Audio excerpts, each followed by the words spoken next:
आज का हमारा टॉपिक है विवेकानंद के धर्म के संबंध में विचार। धर्म विवेकानंद के विचारों का केंद्रीय तत्व है। विवेकानंद ने धर्म और राजनीति के मध्य अनिवार्य समन्वय का समर्थन किया। विवेकानंद का मत है कि भारत में प्राचीन काल से ही धर्म का राजनीतिक और सामाजिक प्रणाली से अनिवार्य संबंध रहा। उन्होंने प्रतिपादित किया कि धर्म ही वह मूल तत्व है जिस पर चलकर भारत अपनी उन्नति कर सकता है। उन्होंने कहा, प्रत्येक देश के कार्य करने की अपनी शैली होती है। कुछ राजनीतिक के माध्यम से कार्य करते हैं, कुछ समाज सुधारों के माध्यम से तथा कुछ अन्य तरीकों से। हमारे पास तो केवल धर्म ही वह भूमि है जिस पर चलकर हम चल सकते हैं। इंग्लैंड के निवासी धर्म को राजनीति के माध्यम से समझते हैं। शायद अमेरिकन लोग सामाजिक सुधारों के माध्यम से धर्म को समझते हैं, लेकिन भारतीय लोग राजनीति को तभी समझ सकते हैं जबकि वह धर्म के माध्यम से की जाए। यहाँ समाजशास्त्र में भी धर्म से ही उदित हुआ है। विवेकानंद की धर्म संबंधी धारणा और भारत में धर्म और राजनीति के समन्वय की आवश्यकताओं के संबंध में उनके विचार इस प्रकार है। पहला, धर्म का उद्देश्य मानव कल्याण। स्वामी विवेकानंद दीन दुखियों के कष्टों के निवारण के लिए समर्पण को धर्म की साधना का एक अनिवार्य अंग मानते थे। इस प्रकार उनके लिए धर्म और राजनीति पृथक पृथक नहीं थे, अपितु ईश्वर के प्रति समर्पण के ही दो अनिवार्य पक्ष थे। उन्होंने कहा, धर्म का मूल उद्देश्य है मनुष्य को सुखी करना, किंतु दूसरे जन्म में सुखी होने के लिए इस जन्म में दुख भोगना बुद्धिमानों का काम नहीं है। इस जन्म में मनुष्य के सुख को सिद्ध करना धर्म का उद्देश्य है। जिस धर्म के द्वारा ये उद्देश्य प्राप्त होगा वही मनुष्य के लिए उपयुक्त धर्म है। वे ऐसे धर्म को ही उपयोगी मानते थे जो मानव के लिए कल्याणप्रद हो, और उसी प्रकार वे राजनीति को भी तभी सार्थक मानते थे जबकि वह धर्म के अनुरूप हो और आध्यात्मिक उन्नति का मार्ग प्रशस्त करते हो। धर्म की उदार व्याख्या। विवेकानंद की धर्म की धारणा व्यापक थी। उनके मत में सांप्रदायिकता के लिए कोई स्थान नहीं था, इसलिए वह धर्म और राजनीति के मध्य समन्वय को आवश्यक मानते हुए भी राजनीतिक उद्देश्यों के लिए धर्म के प्रयोग को अनुचित मानते थे। वे इस आशंका के प्रति सतर्क थे कि धर्म और राजनीति को जोड़ने के प्रयासों में ही कहीं धर्म का राजनीतिक उपकरण के रूप में प्रयोग न किया जाने लगा। उन्होंने कहा कि धर्म राजनीतिक शक्ति प्राप्त करने का साधन नहीं, अपितु स्वयं ही साध्य है। उनका स्पष्ट मत था कि धर्म की राजनीतिक मतों के अनुसार व्याख्या नहीं की जानी चाहिए, अपितु राजनीतिक क्रियाकलापों का मूल्यांकन धर्म के आधार पर किया जाना चाहिए। उन्होंने चेतावनी दी कि आजकल लोगों ने प्राय धर्म को सामाजिक अथवा राजनीतिक उद्देश्यों की पूर्ति के साधन के रूप में ग्रहण कर लिया है। इस संबंध में ये सावधानी रखनी चाहिए कि धर्म का उद्देश्य धर्म ही है। धार्मिक सहिष्णुता और धर्म के समन्वयकारी स्वरूप पर बल। विवेकानंद के लिए धर्म नैतिकता का समानार्थ है तथा धर्म का मूल उद्देश्य मनुष्य को सुखी बनाना है। विवेकानंद ने हिंदू धर्म की सर्वोपरिता का संदेश दिया, किंतु उन्होंने ये स्पष्ट किया कि हिंदू धर्म के प्रति उनकी प्रशंसा के भाव में अन्य धर्मों के प्रति निंदा या तिरस्कार का कोई भाव नहीं है।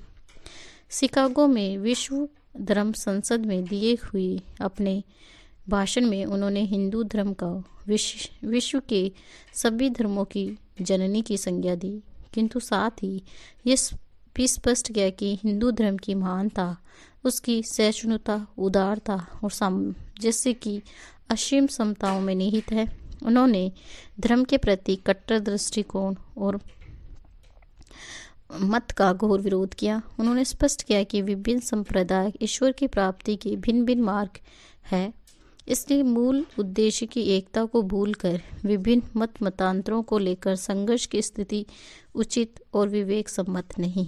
वे अपने धर्म या सांप्रदायिकता की श्रेष्ठता को सिद्ध करने के लिए दूसरे धर्म या मत के प्रति अवहेलना का भाव रखने को उचित नहीं मानते थे। उनके अनुसार सच्चा धार्मिक दृष्टिकोण वह है जिसमें अपने धर्म की मूल मान्यताओं के प्रति निष्ठा रखकर भी दूसरे धर्म के प्रति सम्मान का भाव रखा जाए तथा उनके अच्छे पक्षों को ग्रहण करने का प्रयास किया जाए। उन्होंने धार्मिक विषय के मत विभिन्नताओं को स्वाभाविक माना तथा ये स्पष्ट किया कि विभिन्न धर्म के अनुयायियों को श्रेष्ठ मानकर अन्य धर्मावलंबियों को व्यर्थ विवाद में नहीं पड़ना चाहिए। उन्होंने कहा कि यदि हर मनुष्य का एक ही धार्मिक मत हो जाए और सभी लोग एक ही मार्ग का अवलोकन करने लग जाए तो संसार के लिए वह बुरा दिन नहीं होगा। तब तो समस्त धर्म और सारे विचार नष्ट हो जाएंगे।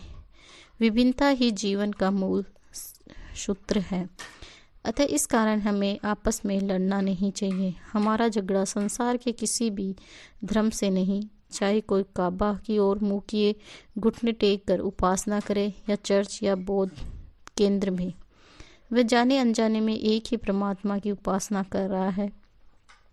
जिस किसी मंदिर में जाने से तुम्हें ईश्वर की उपासना करने में सहायता मिले वहीं जाकर उपासना करो, परंतु उस मार्ग पर विवाद मत करो। विवेकानंद ने इस बात पर बल दिया कि विभिन्न धर्मों में अनेक सिद्धांतों में भिन्नता होते हुए भी इनमें कुछ सार पक्ष को खोजा जा सकता है।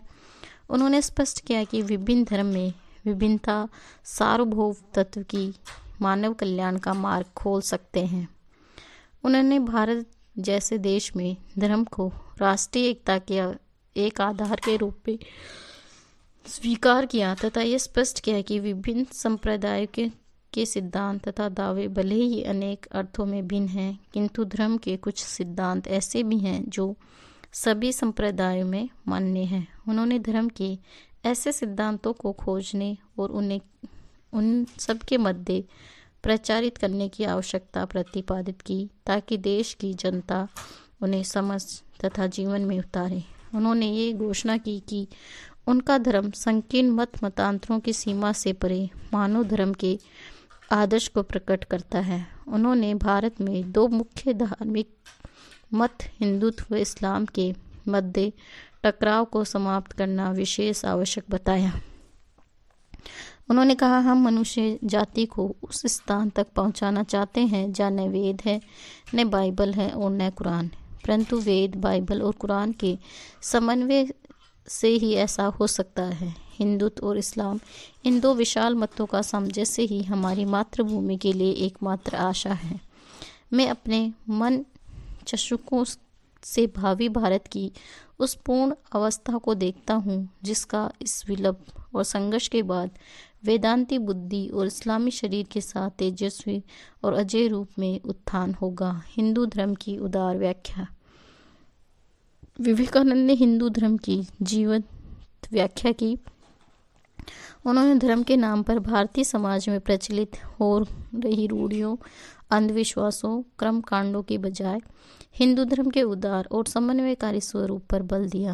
उन्होंने स्पष्ट कहा कि हिंदू धर्म का समन्वयकारी स्वरूप ही उसे अन्य धर्मों से भिन्न करता है।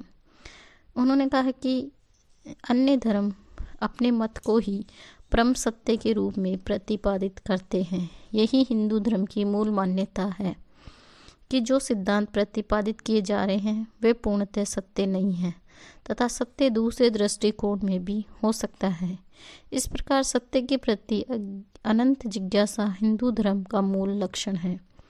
हिंदू धर्म में ये बात अंतर्निहित है कि सत्य के प्रति निष्ठा अन्य किसी मत के सत्य होने का निषेध नहीं करती, अपितु उसे एक दूसरे दृष्टिकोण को जानने के लिए प्रेरित करती है। उन्होंने हिंदू धार्मिक परंपराओं को वैदिक और बौद्ध के रूप में अलग अलग वर्गीकृत किए जाने को भी उचित नहीं माना। उन्होंने माना कि वैदिक चिंतन और बौद्ध चिंतन दोनों हिंदू धर्म के विभिन्न पक्षों को व्यक्त करते हैं। उन्होंने कहा कि बुद्ध के चिंतन और वैदिक चिंतन में जो विरोध प्रतीत होता है वह अवास्तविक है तथा उनकी एकमात्र ही वास्तविकता है। उन्होंने स्पष्ट किया कि बुद्ध से पहले के धार्मिक चिंतन में बुद्ध की गरिमा और गौतम बुद्ध के चिंतन में मानवीय करुणा का स्वर है। उन्होंने माना कि हिंदू धर्म का शुद्ध रूप यही है कि मानवीय करुणा और ज्ञान की गरिमा के मध्य समन्वय किया जाए। धन्यवाद।